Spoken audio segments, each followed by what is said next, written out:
Efirlardamiz va dasturimizda ko'rsatuvimizda yana ustoz murabbiylar tashrif buyurgan. Jahongir, bizda yana mehmonlarimiz bor. Ular ayni bugungi kunda xalq tabobatiga o'zini hissasini qo'shib kelayotgan. Qolaversa, qiyin bo'lgan yo'nalish kimyo fanida o'zini qator izlanishlarini olib borayotgan va bunda albatta natija ko'rsatayotgan olimlarimiz bugun davramizda. Assalomu alaykum. Bayramingiz muborak bo'lsin deymiz va mehmonlarimizni tanishtirib o'tamiz. Ibrohimjon aka Asqarov, kimyo fanlari doktori, O'zbekiston Tabobat akademiyasi raisi, professor, qolaversa bugungi kunda mehnat shuhrati ordeni sohibi va ularning shogirdlari Mirjalol Mo'minjonov, kimyo fanlari doktori, dotsent bugungi davramizning navbatdagi mehmonlari. Xush kelibsizlar. Bayram muborak bo'lsin ustoz. Ibrohimjon aka, suhbatni albatta sizdan boshlaymiz. Siz uzoq yillar davomida sohangizni sevdingiz, mana shu kasbdan unib o'sdingiz. Qolaversa, bir o'zimga bo'lsin deb emas, shogirdlarim bugun o'sha yutuqlarga erishsin dedingizda va o'zingizdan juda ko'plab shogirdlarni qoldiryapsiz bugun. Bayram haqida gaplashsak, keling ustozlarni, shogirdlarni bugun mana shu davrada yodga olsak. Rahmat. Mana ustozlar kuni bu juda ajoyib kun. Chunki ustozlarni tabriklaymiz, shogirdlar tabriklaydi, birgalikda rejalar tuzamiz. Shu O'zbekistondek bir go'zal mamlakatda yashayotganimiz bilan faxrlanamiz, g'ururlanamiz. Mana men 31 ta fan doktori, 52 ta fan kandidatiga ilmiy rahbarlik qildim. Ularning ichida falsafa doktorlari bor. Endi shogirdlar shundayki, bugungi kunda men o'ylaymanki, meni shogirdlarim mendan o'tib ketgan. Nima uchun? Biz o'qigan paytda hozirgi zamonaviy texnologiyalar yo'q edi. Zamonaviy texnologiyalar shunday paydo bo'ldiki, biz bir yangilikni o'rganish uchun eski SSR davrida Moskvaga borardik. Qarang. Borib kutubxonalarda oylab 3-4 oy o'tirib material to'plardik. Hozir internet orqali Amerikada qanaqa yangilik bo'lyapti, Xitoyda qanaqa, Hindistonda nima, Arabistonda nima, qanaqa yangilikni darhol topish mumkin. Bu nuqtai nazardan meni shogirdlarim mendan juda ko'pchiligi o'tib ketgan. Deyarli hammasi o'tib ketgan deb hisoblayman. Mana shuning uchun ustoz shu shogirdlar bilan baxtli deb hisoblayman. Meni shogirdlarim juda ko'p, ularning ichida mana kimyo fanlari doktori professor Qirg'izov Shahobiddin Mirza Raimovich, kimyo fanlari doktori professor Abdullayev Shahobiddin Hasanboyevich, kimyo fanlari doktori professor Obidjon Abdullayev Shahobidinovich singari qator shogirdlar bor. Endi bularning orasida eng yoshi Mirjalol Mo'minjonov, mana kimyo fanlari doktori. Bu Mirjalol maktabdan yaxshi o'qigan, olimpiadalarga qatnashgan, kimyo faniga juda qattiq qiziqqan. Bu akademik liseyda o'qiyotganda meni oldimga shu bir shogirdim olib kelib qoldi. Mana shu bola juda qobiliyatli ekan, bir suhbatlashing dedi. Nima, qayerda o'qiydi desam, akademik liseyda 2-kursda o'qiydi dedi. Bir ikkita savollar bersam, chaqmoqni singari javob berdi. Yuragingiz jiz etdi. Bu bola haqiqiy bo'ladigan bola ekan. Buni mahkam ushlash kerak, tarbiyalash kerak, yordam berish kerak dedik. Albatta bu bir kuni fan doktori bo'ladi dedik. Mana dastlab kimyo fanlari bo'yicha falsafa doktori bo'ldi. Mana bugungi kunda kimyo fanlari doktori bo'lib, mamlakatimizdagi eng yosh fan doktori bo'ldi. Bu o'zini mehnati bilan, harakati bilan, o'zini halolligi bilan, ustozlarga fidoyiligi bilan, berilgan topshiriqni o'z o'rnida bajarishi bilan hurmat qozondi. Yuragingizdan qanchalik joy olgan shogirdlaringiz? Shogirdlarimning hammasini biz o'rni bor, hammasini joyi bor. Men kim agar doktoranturaga yoki aspiranturaga qabul qilsam, shunday shart qo'yaman. Har kuni yakshanba bo'ladimi, bayram bo'ladimi, kechqurun 7 dan 8 gacha menga telefon qiladi. Salomatlik so'rash yo'q, hol ahvol so'rash yo'q. Assalomu alaykum ustoz, men ham bu ishlarni bajardim deydi. Kerakli topshiriqni beraman, xayrlashamiz. Agar bir kun telefon qilmasa indamayman. Ertasiga telefon qilmasa, ikkinchi kuni so'rayman. 3 kun telefon qilmasa, 4-kuni xayrlashaman. Shunaqa qabul qilamiz. Talab shunaqa. Talab shunaqa qattiq bo'lganligi uchun bizda natija bor. Agar bunaqa bo'lmasa, u bo'lmaydi. Mana Toshkent davlat universitetiga, milliy universitetdan 25 ta doktorant qabul qilgan ekan. Shulardan bitta doktorant meni shogirdim. Shu Marvaroy degan qizimiz edi. 6 oylik hisobotda shu Marvaroy 5 ta maqola, jurnallarda 5 ta maqolasi chiqibdi. Qolgan 24 ta doktorantda birorta ham maqolasi chiqmabdi. Keyin qisqasi Milliy universitet rahbariyati borib o'rganib kelinchi, bu yerda nima qilyapti? Ilmiy rahbari Andijonda bo'lsa, bu Toshkentda bo'lsa, 5 ta maqolani e'lon qilibdi xalqaro jurnallarda. Siri nimada ekan deb yuboribdi. Keldi bir professor kelib, nima bo'lyapti? Men talabda aytdim, shunaqa ishga qabul qilayotganda shunaqa talab qo'yamiz. Agar shu talabga bajarsa, biz uni qabul qilamiz. Bajara olmasa, biz xayrlashamiz. U doktorant bo'ladimi, aspirant bo'ladimi? Shu talab dedim, hayron bo'ldi. Bajaryaptimi shu? Bajaradi. Bajarmasa haydayman. Eng qiziq tomoni, uni yangi doktoranturaga qabul qilganda ustoz, bitta narsani aytib qo'yishim kerak. Men 2 oylik homiladorman deydi. Qanaqasan bu, sen farzandingni ko'rib keyin kelasan desam, yig'lab, men bajaraman topshiriqlar dedi. Qisqasi holat shu bo'ldiki, birinchi kursni bitirayotganda telefon qilyapti. Ustoz, obeddan keyin, kech payt. Men raddomdaman, farzand ko'rdim deydi. Raddomda bo'lsang, bolam tarbiya. Yo'q, ustoz, men qoidani buzmayman deydi. Mana shu tariqa 3 yilda kimyo fanlari bo'yicha hozir himoya qilgan yo'q. Kelgusi oyga himoya qiladi dissertatsiyasini. Mana shunaqa hatto homilador bo'lib ham o'sha ishlarni bajardi. Yana bir qizimiz Muhayyoxon degan qizimiz, u Andijonda doktoranturani o'tadi, Andijon tibbiyot institutida. Shu harakat qildi. Buni himoyasini biz 25 avgustga qo'ygan edik. Bu aytib qoldi, domla 25 avgustga men homiladorman, bola tug'ilishini bergan doktorlar dedi, 22 ga ko'chirdik. 22 kuni himoya qilib kechqurun telefon qilyapti. Ustoz, men farzand ko'rdim. Ko'ryapsizmi? Qo'shaloq bayram. Men aytmoqchimanki, hatto homilador bo'lganda ham yoki bir boshqa ishi chiqib qolganda ham albatta ishni bajaradi. Men yigit o'g'il bola shogirdlarimga kun davomida telefon qilaman, kechasi ham telefon qilaman. Ba'zan kechqurun 1-2larda ham telefon qilib boraman. Javob berishadimi? Javob, mana Mirjalolbek yonimda o'tiribdi. Kechqurun 1da telefon qilsam ham ikkinchi zvonda oladi-da. Ba'zan kontrollik qilaman. Nimaga? Shu shogirdlarni shaylantirish. Chunki O'zbekistondagi olimlar uchun yaratilgan sharoit birorta davlatda yo'q. Mana men 30 ga yaqin davlatda bo'lganman. Har bir davlatga borganda ustozlarga munosabat qanaqa, vrachlarga munosabat qanaqa, talabalarga munosabat qanaqa o'rganib chiqaman. Lekin O'zbekistonda olimlar uchun bugun yaratilgan sharoit bu juda katta narsa. Mana kuni kecha hatto viloyat hokimimiz Shuhratbek Qo'shaqboyevich Abdurahmonov tabrik yo'llabdi. Faxriy yorliq beribdi. Olib borayotgan ishlar ko'ryapsizmi? Bu juda katta mehnatlar rag'bati. Rag'bat, juda katta hurmat. Mana shuning uchun men o'ylaymanki, bizni shogirdlarimiz, men Mirjalolbekni birga olib kelishimga sabab, biz endi yoshimiz katta. Albatta bu dunyo doim harakatda. Bizdan keyin biz ishimizni bular davom ettirish kerak. Bular o'zlarini ishlari bilan, o'zlarini harakati bilan dunyoga tanilgan olimlar bo'lishi kerak. Sizning nomingiz bularda aks etib davom etadi-da, Ibrohimjon aka. Albatta, albatta. Keling endi shogirdingizdan ham fikrlar olamiz, ha? Marhamat. Mirjalol aka, bugun mana ustozingiz bilan mana shu davrada jonli efirlarimizda mehmonsiz. Ustozni hayotingizda qanchalik tutgan o'rni bor? Mana sizni litsey paytidan shogird qilib olgan ekanlar. O'sha hayotiy, mana yigit kishi uchun albatta ustoz kerak-da, ota kerak, ustoz kerak. Sizni hayotingizda qanchalik o'rni bor? Faoliyatingizda qanchalik mehnatlari bor ustozingizni? Rahmat. Avvalambor assalomu alaykum.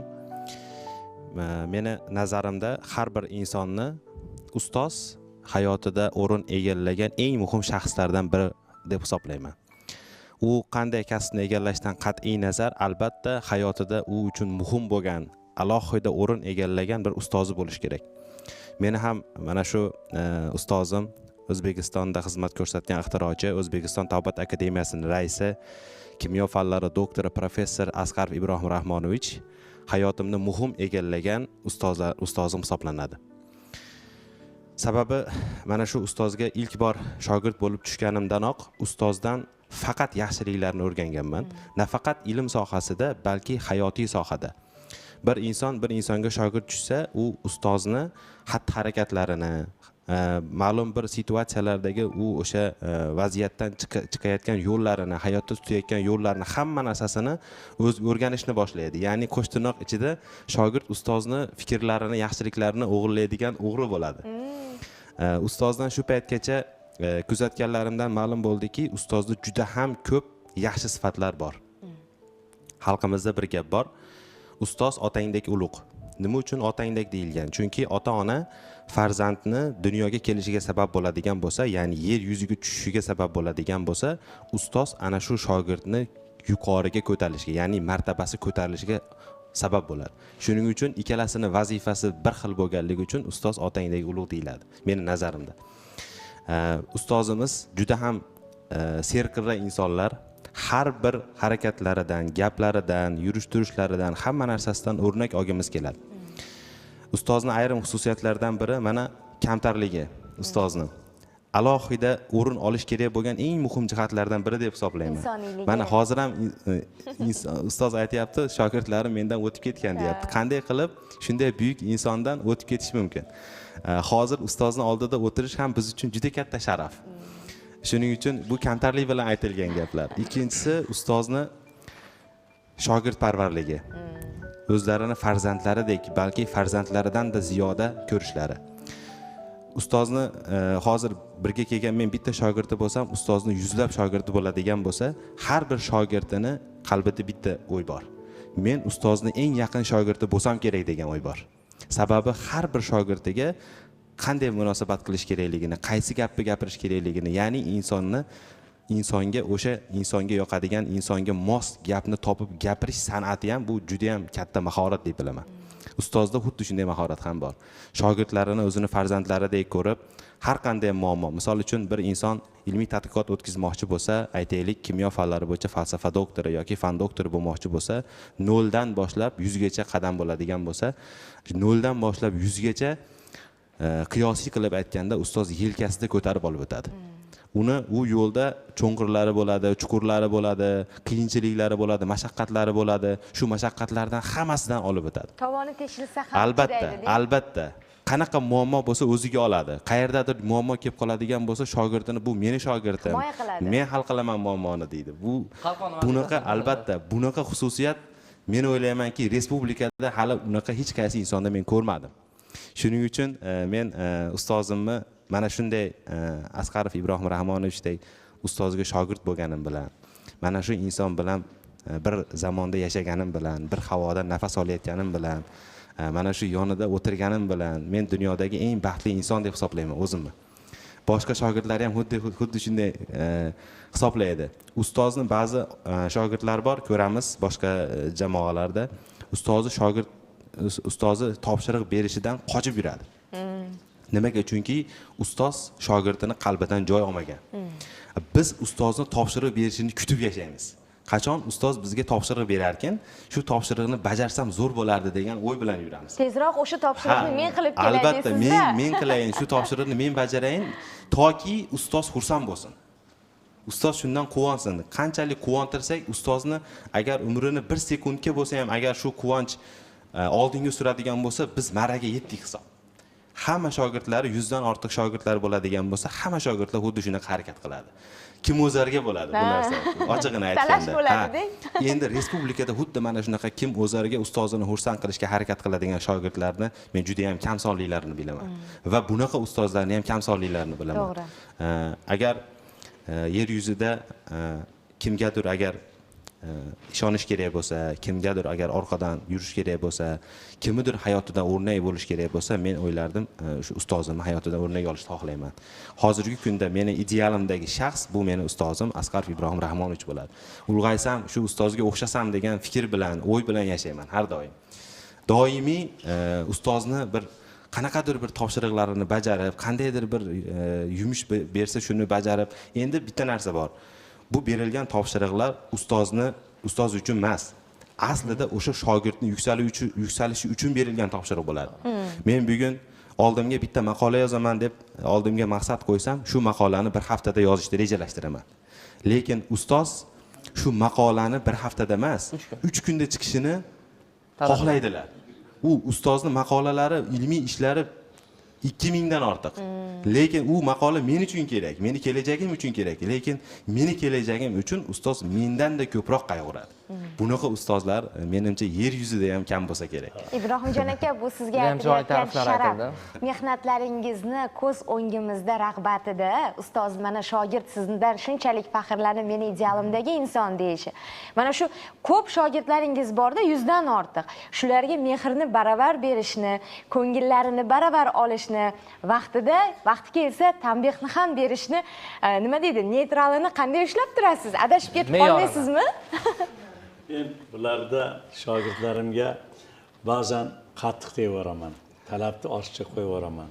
Keyin o'zim o'ylab qolaman. Ha buni yoshida men o'zim nima edim, nima qiluvdim?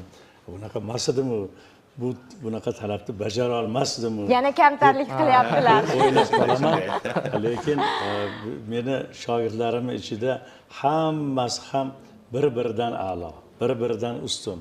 Shu O'zbekistonni, mustaqil O'zbekistonga nimadir yaratsam, nimadir qilsam deb harakat qilishadi. Hatto mendan yoshi ulug' shogirdlarim ham bo'lgan. Yoshlari katta, lekin shular ham doim domla deb, ustoz deb qo'ldan kelgan hamma harakat qilgan. Men yoshlarga bir og'iz gapim borki, bugungi O'zbekistondagi yaratilgan sharoitdan oqilona foydalanish kerak. Mana albatta eng avvalo davlat tilini, o'zbek tilini bilish kerak. Undan keyin boshqa tillarni, mana rus tilini, ingliz tilini, kerak bo'lsa xitoy tilini, arab tilini, mana shu xalqaro tillarda ham o'rganishga intilish kerak. Bitta chet tilini bilib olgan olim dunyoda juda ko'p mamlakatlarda borib ma'ruza o'qishi mumkin. Shunga imkoniyat bor. Bunaqa imkoniyat hech qachon bo'lgan emas. Mana shu mustaqillik yillarida, mana shu keyingi 5-6 yillarda juda katta imkoniyat yaratildi. Faqat dunyoda emas, o'zimizda ham xorijiy tillarda dars o'tsa, qo'shimcha ustamalar beradi. Albatta. Mana meni shogirdlarimdan juda iqtidorli Irodaxon Mamatova degan shogirdim bor. Andijon tibbiyot institutida kafedra mudiri, o'zi Kanadada, Xitoyda bo'lib kelgan, hozir kimyo fanlari doktori, professor, ingliz tilida leksiya o'qiydi. Ingliz tilida ma'ruza oladi. Ha, shu yerda chet elliklar o'qiydi, tibbiyot institutida mana juda xorijiy talabalarga ingliz tilida ma'ruza o'qiydi. Mana hatto bitta shogirdimiz bu yil magistrlik dissertatsiyasini ingliz tilida himoya qildi. Demak, harakat bor. Haligi ayrim odamlar hozir bolalar kitob o'qimaydi, noto'g'ri. Hozir bolalar kitobni ko'p o'qiydigan bo'lib qoldi. Internetdan ko'p foydalanadigan bo'lib qoldi. Juda ham rivojlanib ketdi. Hamma sharoit bor, imkoniyatlar bor. Faqat bundan to'g'ri foydalanish kerak. Agar bir kunda 1 soat ilm bilan shug'ullangan talaba albatta kelajakda olim bo'ladi. Bilim oladiganlarni ham nima deydi, bosqichi yosharib boryapti-da. Bolaligidan boshlab bir necha tillarni biladigan o'quvchilar bor. Mana shuning uchun shu yoshlar maktabdan boshlab chet tillarni o'rganishga kirishsa, kim muvaffaqiyatga erishadi? Eng avvalo ota-onasini, ustozlarni rozi qilganlar qanaqa niyat qo'ysa, oldiga maqsad qo'ysa erishadi. Agar ota-ona norozi bo'lib qolsa, uni ishi yurmaydi, shuni bilishlari kerak. Ota-ona hech qachon farzandga yomonlikni o'ylamaydi. Ustoz ham xuddi mana shunday. Shuning uchun albatta ustozlarga yo birorta sovg'a salom qilib emas, shu ustozlar kunda bir telefon qilib, men sizni shogirdingiz edim, falon paytda o'qidim, bugungi kunda men akademik liseyga direktorman yoki hokimiyatda falonchi bo'lib ishlayapman, yo vazirlikdaman yoki bugun professorman desa, ustozni ko'ngli tog'da ko'tariladi. Ko'ngli ko'tariladi. Shu bilan duo qiladi. Ota-ona bo'lsa kecha kunduz duo qiladi. Ota-onadaqa mehribon insonlar bo'lmaydi. Mana men yoshim katta bo'lishiga qaramasdan, nechida ishdan kelishimdan qat'iy nazar onam bilan albatta hech bo'lmaganda yarim soat gaplashaman. Yarim soat. Maslahat olaman. Yoshi juda katta, lekin to'g'ri maslahat beradi menga. Maslahatga muhtojlik qilaman, muhtojman. Mana Toshkentda Abduhamid G'afurovich Mahsumov degan ustozim bor. U odam ham doimiy bizga to'g'ri yo'lni hozirgacha ko'rsatadi. Deyarli har kuni gaplashaman telefon qilib. Ustoz, bizga nima topshirib borsam, topshiriq yo'q, salomat bo'ling, o'zingiz ehtiyot qiling deydi. Ko'ryapsizmi?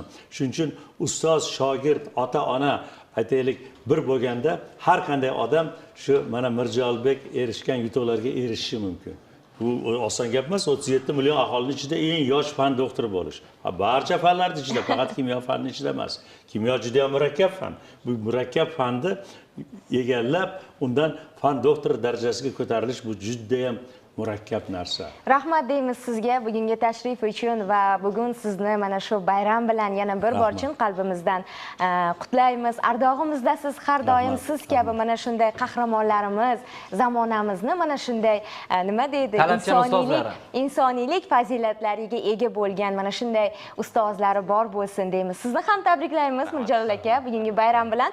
Bizda esa Murodil Hakimov ijrosidagi chiroyli taronalar dasturimizni davom ettiradi. Andijon viloyati telekanalidan uzoqlashmang. Marhamat, tinglaymiz.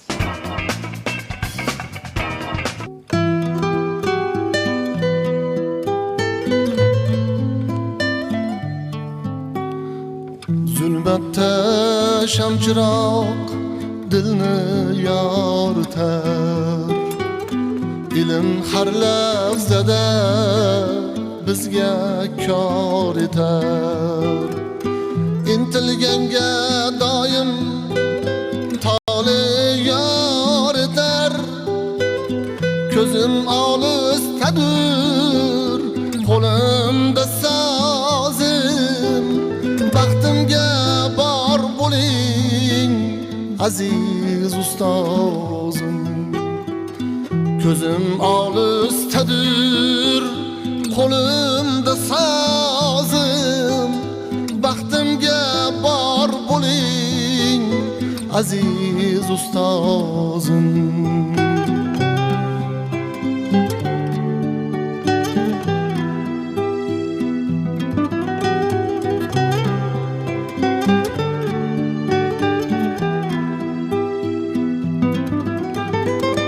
Tinglashga ulgurmay qalb nolasini aylaydi o